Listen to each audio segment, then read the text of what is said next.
J'ai soif de ta présence, divin chef de ma foi. Dans ma faiblesse immense, que ferais-je sans toi?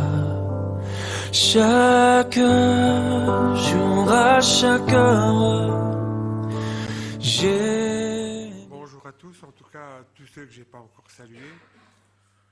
Je vais vous avouer un truc. La semaine passée, les ados ont essayé de me soudoyer pour les questions qui leur seront posées avec ceux qui seront accompagnés. Ils ont essayé de me soudoyer. J'ai rien dit, ils verront la surprise tantôt. Alors, il y a quelques mois, c'est le juillet, il y a un événement qui s'est passé et qui a marqué un peu l'histoire. Est-ce que ça vous dit quelque chose? Comment? Oui, mais un truc bien précis. Il y a eu la cérémonie des Jeux Olympiques pour les Jeux Olympiques à Paris. Alors, par habitude, j'ai regardé parce que ma maman m'avait appris à aimer. Et donc, le 26, j'étais devant la cérémonie. Alors, l'avantage, j'étais dans mon fauteuil. À Paris, il tombait des trombes d'eau. Je ne sais pas si vous avez vu les images. Il pleuvait, mais une grosse pluie. Moi, j'étais tranquille chez moi, au fauteuil, avec un petit café, bien au chaud. Et ce qui avait bien, je vous dis, c'est que j'ai pu assister à ça et à réfléchir à ce qui se passait, ce qui était présenté. Et j'ai eu des petites questions qui se sont posées, d'après ce que je voyais, d'après ce qui était raconté. J'ai eu des questions, ben, je ne m'en suis pas fait plus que ça. Enfin, j'en ai pas réfléchi plus que ça, et pourtant. Je ne sais pas si certains d'entre vous l'ont regardé, mais j'en ai parlé avec certains. Il y a eu des questions carrément sur ce qui se passait, comment c'était présenté. Et je vais vous décrire en tout cas une des tableaux qui a été fait. Je vais demander à la technique s'ils veulent bien afficher une image. Alors, je ne sais pas si vous connaissez cette fresque murale. Pardon? Ouais. C'est une fresque murale qui a été peinte par le grand Léonard de Vinci. Mais ce qu'ils en ont fait aux Jeux Olympiques, et j'ai décidé de ne pas vous la montrer, mais il y a eu une tournure, une façon de faire qui était pour moquer ce tableau. Et j'ai vu un flot de questionnements qui se sont passés, de réactions sur une copie de ce tableau avec des drag queens, avec des hommes en femmes, des femmes en hommes. Alors sur le coup, je vous avoue, ça me semblait bizarre, mais je n'ai pas prêté plus attention que ça. Mais il y a eu une telle discussion, un tel soulèvement dans les réseaux sociaux, et que ce soit par les chrétiens ou même par les musulmans, on se moquait de ce repas qui a été instauré par notre Seigneur, on s'en moquait. Et quand ils ont vu ce flot arriver, ils ont dit non, on ne faisait pas la Sainte Seine, on se moquait d'un autre tableau qui s'appelle le Vestin des dieux, et c'est de ce tableau-là qu'on voulait se moquer. Je ne sais pas ce qu'a voulu faire de Vinci. Alors, c'est aussi vraiment une manière de raconter ce que Jésus-Christ avait mis en place. Mais je ne sais pas si de Vinci avait cette idée-là, en tout cas. Mais voilà, moi j'aime bien je vais dire ce tableau par facilité, j'aime bien cette photo. Mais ce que j'en ai vu à la cérémonie d'ouverture, quand j'ai réfléchi après, j'ai fait, mais pourquoi j'ai pas réagi quand je l'ai vu directement. C'est vraiment avec la pression des réseaux sociaux qu'on peut avoir, où je me suis dit, ouais, ça a quand même fatigué, choqué beaucoup. Et je vous dis, autant les chrétiens, et choqué aussi par nos amis musulmans, il n'y avait plus de foi à proprement dit, tout le monde était choqué. Et quand j'ai vu tout ça, je fais, waouh, combien ont dû être blessés par cette pseudo-représentation. Et je vous dis, ceux qui l'ont vu, c'est vraiment des drag queens, femmes, hommes. On ne savait pas qui était qui. Ils n'ont pas fait le lien avec ce tableau. Enfin, c'est ce qu'ils ont dit. J'en suis pas certain à 100%. Mais je voudrais lire avec vous un premier passage qui, pour moi, en tout cas, en parle. Quand on regarde le passage, c'est pas noter directement le repas, mais c'est un peu ce qui se prévoit. Je voudrais lire avec vous Matthieu 25, du verset 11, 1 à 13.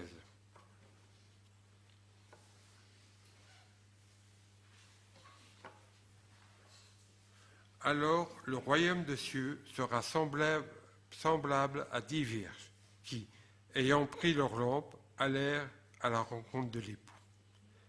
5 d'entre eux étaient folles et 5 sages. Les folles, en prenant leur lampe, ne prirent point d'huile avec elles, mais les sages en prirent, avec leur lampe et de l'huile dans leur base. Comme l'époux tardait, tous s'assoupirent et s'endormirent.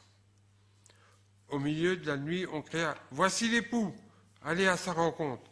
Alors toutes ces vierges se réveillèrent et préparèrent leurs lampes.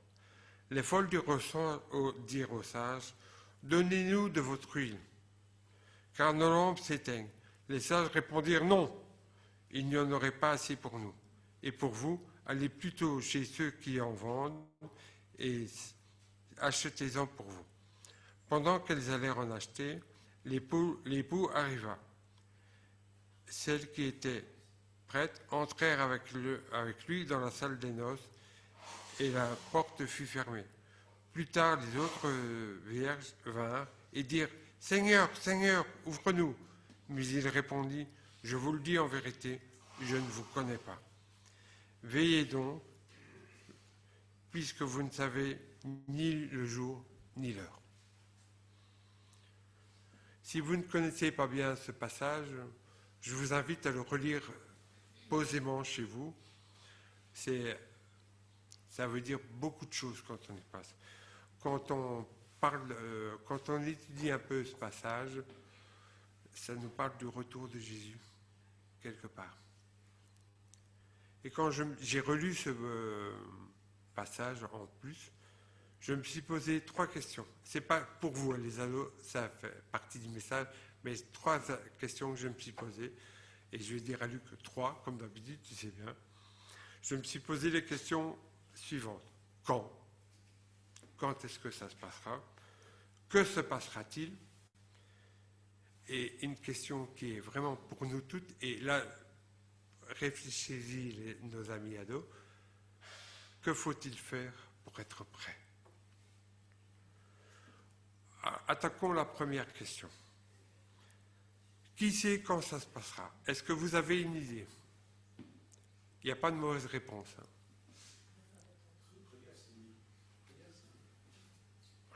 Oui, voilà. Donc personne ne le sait. Et comme le dit ce texte, pour ce qui est du jour de l'heure, personne ne le sait. Ni les anges des cieux, ni le Fils, mais le Père seul. Ça a été un premier étonnement pour moi. Jésus ne savait pas lui-même quand est-ce qu'il reviendra. Ni les anges, ni les hommes, ni le Fils lui-même ne le sait. Seul Dieu sait l'heure du retour, le moment du retour. Et je voudrais ajouter un autre texte qui est Actes, chapitre 1er, versets 9 à 11. Après avoir dit cela, il fut élevé pendant qu'il regardait. Et une nuée le déroba à leurs yeux. Et comme ils avaient le regard fixé vers le ciel pendant qu'ils s'en allaient, voici, 2 hommes vêtus de bleu leur apparurent et dirent, Hommes galiléens, pourquoi arrêtez-vous, je recommence, pourquoi vous arrêtez-vous de regarder au ciel? Ce Jésus qui a été enlevé au ciel de vous viendra de la même manière que vous l'avez vu allant au ciel.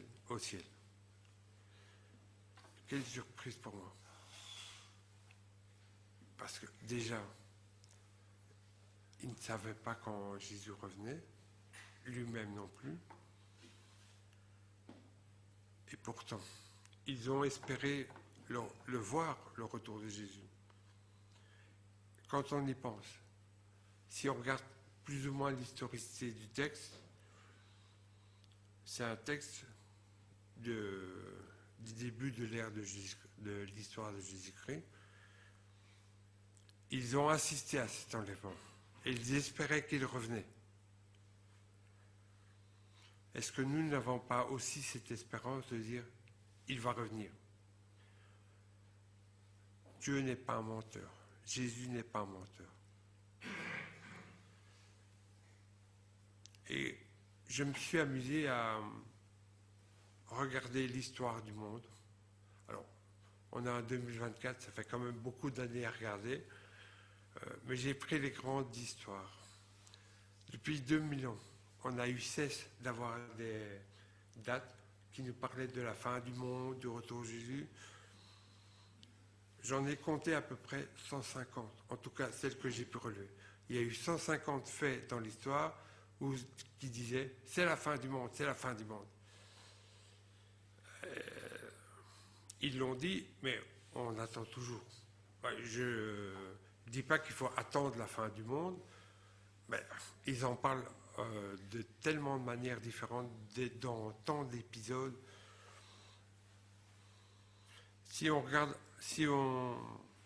Quand on voit un texte de Jésus dans Marc, je vous le dis en vérité, je ne boirai plus jamais du fruit de la vigne jusqu'au jour où j'en boirai de nouveau dans le royaume de Dieu. C'est une promesse qu'il nous fait. Alors oui, nous le faisons régulièrement en mémoire de lui. C'est ce qu'il avait, je veux dire, instauré. On le faisait, quand on prend la Sainte-Seine, on le prend en mémoire de lui, pour nous rappeler ce qu'il a fait pour nous. Et je vous dis, quand on regarde l'histoire du monde, l'homme a une tendance fâcheuse à planifier le retour de Jésus, la fin du monde. J'en ai vu des tas, j'ai lu quelques histoires, elles ne sont pas piquées des vers, ce qu'ils ont mis en avant. Mais allons plus loin dans le texte de Matthieu, et juste un petit peu avant, dans Matthieu 24, ce qui arriva du temps de Noé arriva de même à l'avènement du Fils de l'homme. Car dans les jours qui précèdent le déluge, les hommes mangeaient, buvaient, se mariaient leurs enfants, jusqu'au jour où Noé entra dans l'arche. Et ils ne se doutèrent de rien, jusqu'à ce que le déluge vint, les emporta tous. Il en sera de même à l'avènement du Fils de l'homme. Quelle vérité pouvons-nous apprendre? Du temps de Noé, les hommes mangeaient, buvaient, se mariaient leurs enfants, tout ce qu'on a lu. Et quand on regarde, Dieu a quand même laissé une promesse à son peuple à ce moment-là, qu'on peut lire dans Genèse chapitre 9. « J'ai établi mon alliance avec vous. Aucune chair ne sera plus exterminée par les eaux du déluge. Il n'y aura plus de déluge pour détruire la terre. » Je crois qu'il avait oublié la Belgique. La pluie, oui, c'est ce que j'allais dire juste après lui. Effectivement, on pourrait se dire en Belgique, il pleut tout le temps. J'allais le dire en wallon, ce n'était pas l'idée. Et il pleut tout le temps, on croirait un déluge. Pensez à ce qui vient de se passer en Espagne. Je ne sais pas si vous avez vu ces infos-là. et les images qui ont été transmises par les infos, il y a certaines images, elles font froid dans le dos. J'ai eu en tête un souvenir où les voitures étaient en sous-sol, le sous-sol était inondé avec des gens dans leurs voitures. On pourrait croire c'est la fin du monde. C'est peut-être la fin de leur monde, en tout cas, de leur vie, pratiquement avec ce qu'ils ont dû subir. Et pourtant, je suis malheureux de ce qu'ils ont vécu. C'est triste, soyons humains en réflexion, c'est triste ce qu'ils ont passé. Alors après viennent toutes les excuses, c'est le gouvernement qui ne fait rien, c'est telle chose qui ne fait rien. Est-ce qu'ils avaient pu prévoir ce malheureux événement? Je ne suis pas certain. Alors, à côté de ça, en Belgique, on est bien. Oui, il pleut beaucoup, mais on ne subit pas tous ces tristes événements. On en a parfois marre de la pluie. Quand il pleut des jours et des jours, on se dit quand est-ce qu'il va faire beau? Je vous annonce qu'on est quand même en automne. Et on va tout doucement vers l'hiver. Les précipitations ne sont pas finies encore. On va le sentir, enfin, j'espère que non, parce que quand il fait vraiment mauvais, mes articulations le savent. Et donc, ne vous méprenez pas, ça va encore arriver. Mais ce n'est pas la fin. Donc, c'est pour vous dire quand est-ce que ça se passera, Dieu seul le sait. Et vous pouvez essayer par des tas de théories de se dire ça va être la fin du monde maintenant, dans 2 jours, dans 3 jours, on y est proche. Que nenni. Que se passera-t-il au temps du retour de Jésus, ou que devra-t-il se passer pour que ça puisse arriver, que ça se déroule? Je vous invite à un autre texte dans 2 Timothée, chapitre 3, versets 1 à 5. Et ce texte m'a aussi interpellé. Lisons-le ensemble. Sachez que dans les derniers jours, il y aura des temps difficiles, car les hommes sont égoïstes, amis de l'argent, fanfarons, hautains, blasphémateurs, rebelles à leurs parents, ingrats, irréligieux, insensibles, déloyaux, calomnieurs, intempérants, cruels, ennemis des gens de bien, traîtres, emportés, enflés d'orgueil, aimant le plaisir plus que Dieu, ayant l'apparence de la piété, mais reniant ce qui en fait la force. Quand on regarde ce passage, on pourrait se dire, ça concerne les temps des apôtres, pas nous, donc ça parle, mais ça ne nous parle pas. Et pourtant, ça parle aussi du temps actuel. Mais honnêtement, réfléchissons un peu à ce passage. Quand on y regarde, on pourrait se dire, ce passage est aussi une photographie du monde actuel.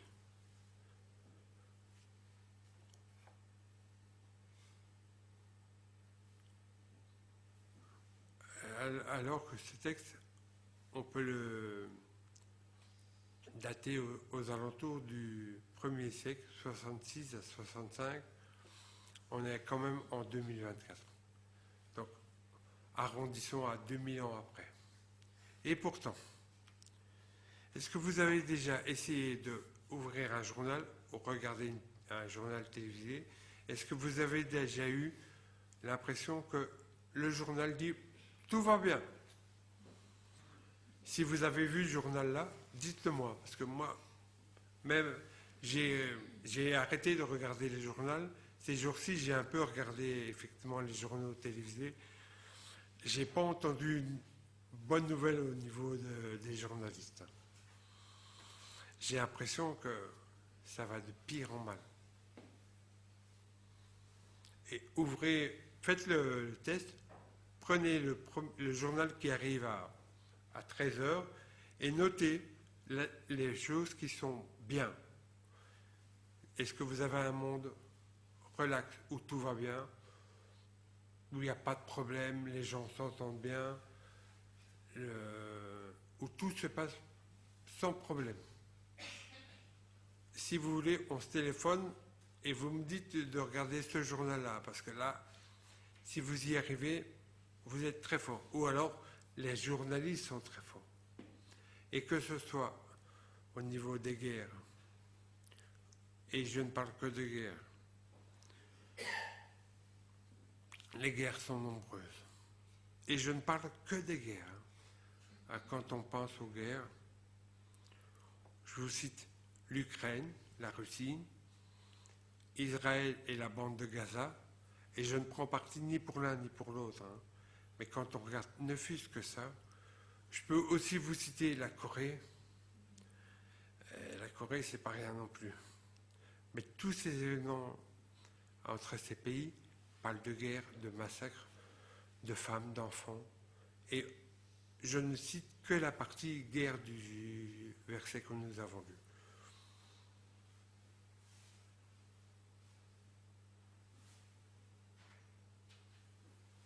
On parle aussi dans le verset de Timothée des relations entre les personnes.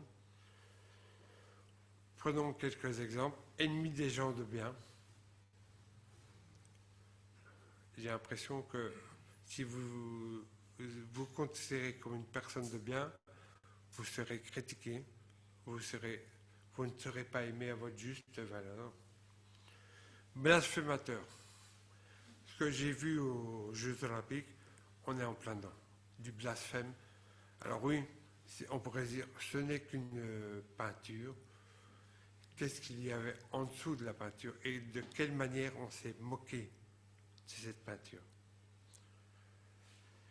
Aimant le plaisir plus que Dieu.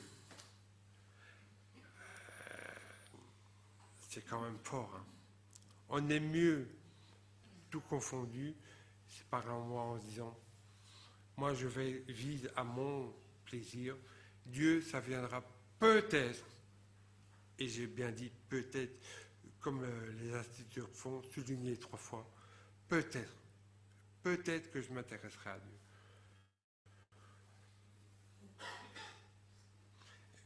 Et quand j'ai lu ce texte, j'ai pensé à un autre texte qui se trouve dans Marc, chapitre 12, versets 29 à 31.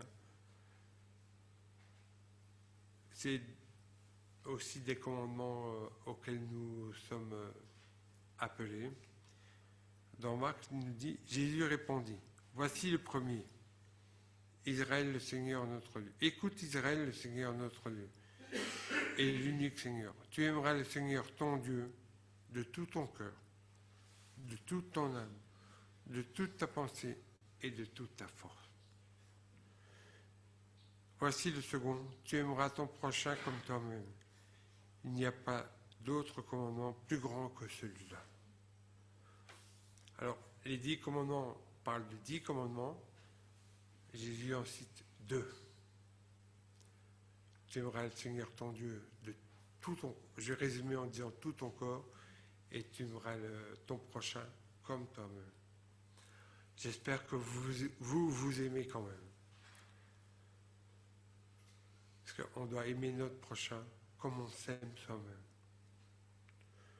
Alors, question, mais qui est notre prochain? Vous êtes mon prochain, je suis le vôtre, mais ça ne s'arrête pas que là. N'importe qui peut être notre prochain. J'ai noté juste ici que ce soit un homme qui passe dans la rue, un inconnu qu'on croise, que je ne connais même pas trop, l'ennemi même que, et restez assis, l'ennemi même que j'ai envie de frapper au visage. J'ai envie de frapper personne, je vous rassure. Mais même si nous avions cette idée de frapper quelqu'un, la parole nous dit, c'est notre prochain. Et est-ce qu'avec votre prochain, vous avez envie de le frapper ou pas? Alors, pour les ados, parfois, Notre prochain, c'est peut-être notre camarade de classe, qui est embêtant, qui est énervant. Jésus nous dit, aime ton prochain.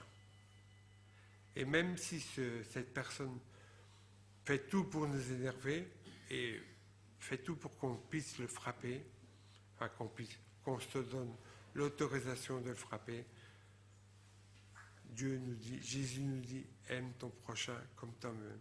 Est-ce que vous frapperez vous-même? C'est un peu idiot de se dire, bah, aujourd'hui je vais mettre une claque. Comme je ne peux pas frapper mon prochain, je vais me frapper moi. Non, vous restez humain, mais Jésus nous dit, aime ton prochain comme tu t'aimes toi-même. On a vu le quand, on a vu le comment ou ce qu'il se passera. Peut-être dernière question, mais que faut-il faire au final? Que faut-il faire pour être prêt pour ce jour-là? Il y a un texte de Luc qui est sans équivoque.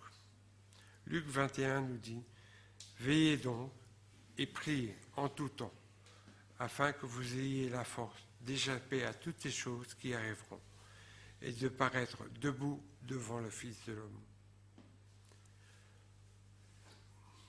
Est-ce que vous savez ce que veut dire veiller? Non, ne pas dormir. Ça, c'est le moment qui parle. Mais, alors, j'ai pas la science infuse, j'ai ouvert un dictionnaire pour voir, parce que aussi j'ai pensé à ça.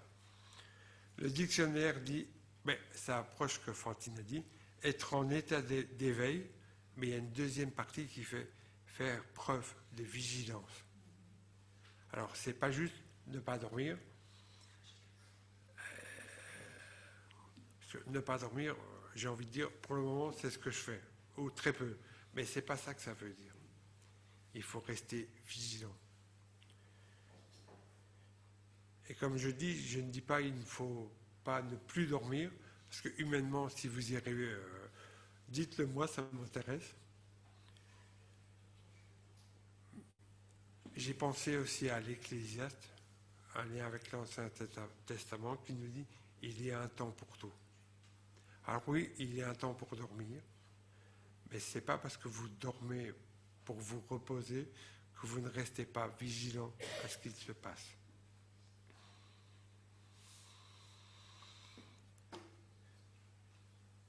Mais que devons-nous faire au final humainement? Alors là, j'ai un peu dérogé, Luc, tu m'excuseras. J'ai 5 points brièvement que je...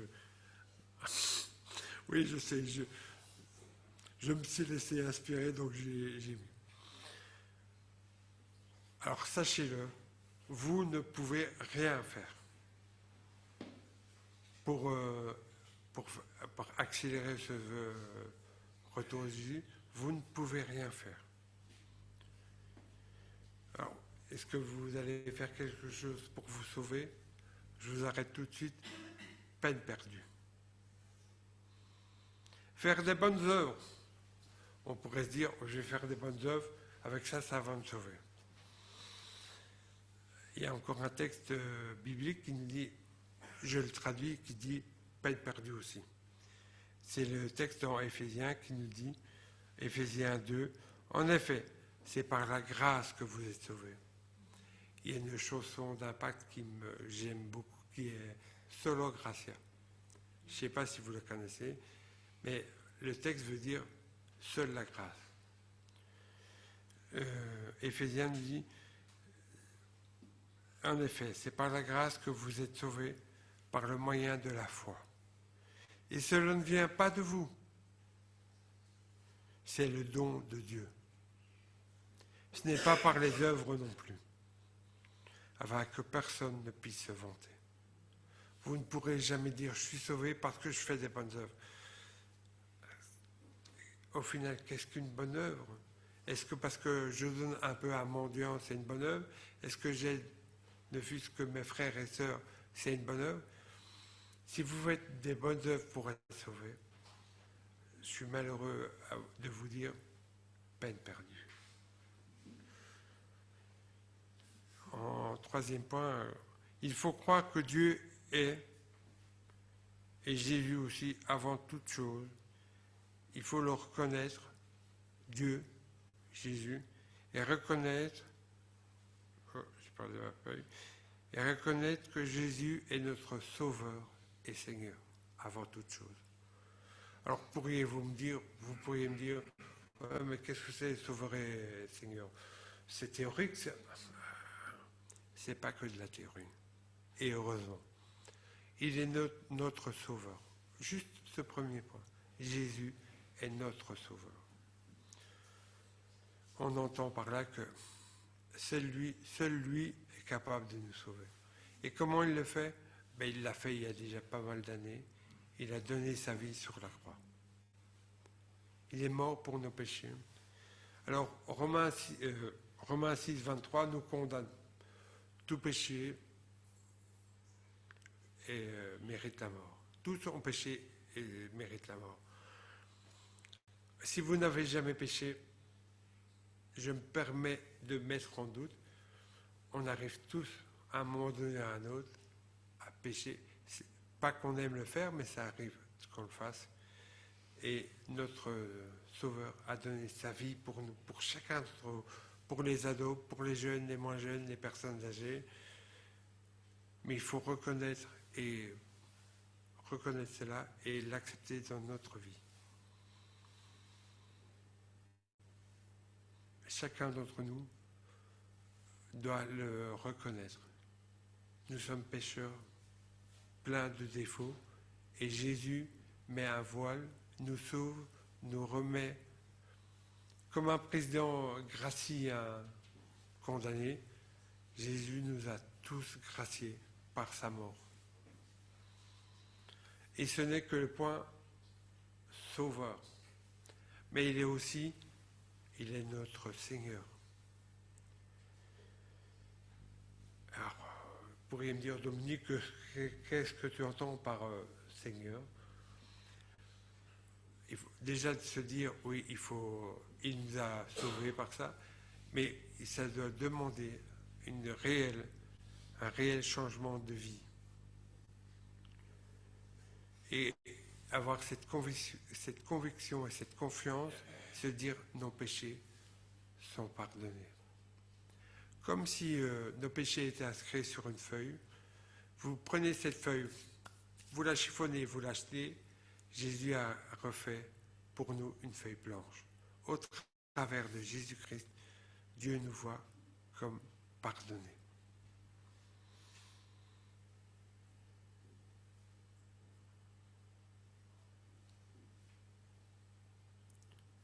Et c'est sa mort qui a fait que ça. Et j'ai envie d'associer aussi, c'est sa résurrection. Nous avons un Dieu, nous avons un Sauveur vivant. Il n'est pas mort inutilement, il est ressuscité après le troisième jour et il est encore vivant aujourd'hui. J'espère que vous avez cette confiance-là, que vous ne mettez pas en doute, il est vivant aujourd'hui. Pour conclure, les ados, je n'ai pas été trop long pour vous, ça ira. J'ai envie de poser une question, mais vous répondez pour chacun d'entre vous. Quel type de vierge voulez-vous être? Question bizarre. Une vierge qui est prévoyante pour ce jour-là, ou une vierge qui n'est aucunement prévoyante et qui se laisse mener par les choses du monde?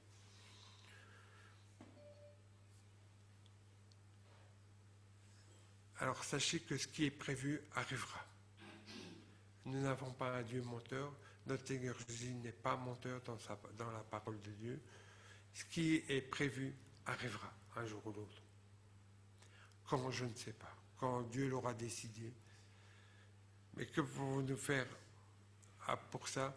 J'ai quand même une bonne nouvelle qui se résume en un seul mot. Alors, une bonne nouvelle, ça fait plaisir à entendre, quelle que soit la bonne nouvelle. Et la bonne nouvelle en un seul mot, Maranatha. Ce qui pourrait se traduire je vois des gestes de Luc, mais qui pourrait se dire le Seigneur vient. Donc, ayez cette confiance. Si Jésus va revenir, c'est quasi, avec 3000 guillemets, c'est quasi obligé. Et même si les premiers chrétiens se disent c'est pour bientôt, ben, à ce que je sache, je crois qu'ils sont tous morts sans l'avoir vu, ce retour. Mais je ne peux pas nier que Jésus revient. Et je voudrais vous partager un dernier texte avant de laisser la place à l'adoration et les groupes de louanges. Dernier texte dans Jean 14, 27. Écoutez ce que nous dit ce texte. Je vous laisse la paix. Je vous donne ma paix. Je ne vous donne pas une paix comme le monde donne. Que votre cœur ne se trouble point et ne s'alarme point. C'est un texte qui nous dit gardez notre confiance. Gardez notre confiance en Jésus. Il va revenir. Et ce n'est pas moi qui le dis. C'est la parole de Dieu. Gardez en votre cœur cette parole de Dieu, de dire Jésus revient. Et si par hasard, certains d'entre vous, que ce soit les ados ou qui que ce soit, n'aient pas encore fait cette démarche de se dire ok, je me reconnais en tant que pécheur, et c'est grâce à la mort de Jésus que je donne ma vie, que je veux lui donner ma vie. Gardez cette espérance de dire je vais me remettre en ordre, accepter Jésus, accepter notre Dieu. Faites cette démarche, j'ai envie de dire tant qu'il est encore temps. Que Jésus puisse et que Dieu puisse entrer dans vos cœurs et faire la démarche qu'il a déjà fait dans la plupart de notre cœur à nous. Mais ne perdez pas du temps. Vous ne savez pas quand ça se passera. Il vaut mieux donner sa vie tant qu'il est encore temps, de faire confiance en Dieu et en Jésus tant qu'il est encore temps. Après, j'ai employé l'expression plusieurs fois, ce sera peine perdue. Donc, voilà. Et j'ai une visée personnelle envers les ados. Même, voilà, vous venez peut-être à l'église parce que vos parents viennent, parce que c'est une habitude, on est là parce que ça fait bien d'être là. Ça ne suffit pas. C'est peut-être une bonne œuvre que vous faites d'être là. Je vous ai montré que les bonnes œuvres ne suffisent pas. Les bonnes œuvres ne vous sauvent pas. C'est grâce à notre Seigneur, notre Sauveur Jésus et sa mort que vous pourrez être sauvés. Que Dieu puisse vous bénir. Sous la pression, sous la tension.